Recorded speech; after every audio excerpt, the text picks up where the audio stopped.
বন্ধু বুঝছি আজকে রোজাতে অনেক ক্লান্ত হয়েছি, গলা টলা শুকিয়ে গেছে। চল বন্ধু ডাবসুরি খাই। লেখা বলা বৃষ্টিতে তারাই বেড়েছে না ডাবসির সময়। আচ্ছা ঠিক আছে।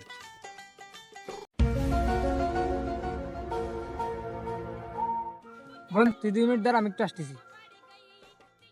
আচ্ছা ঠিক আছে, তাড়াতাড়ি আসিস। 2,000 years later. 2 মিনিটের কথা কে গেল, এত সময় লাগে?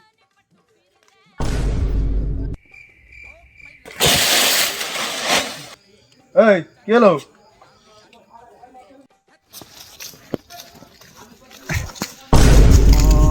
এই হট, কি হয়েছে? মাথা ব্যথা বন্ধু, মাথা ব্যথা পাইছি। শালা বেটা শালা আমারে বয়ান দিয়ে তুমি ডাবসুরি এসেছো। सारी उम्र मैं जो कर जा बड़े आ रहा तेरे पिता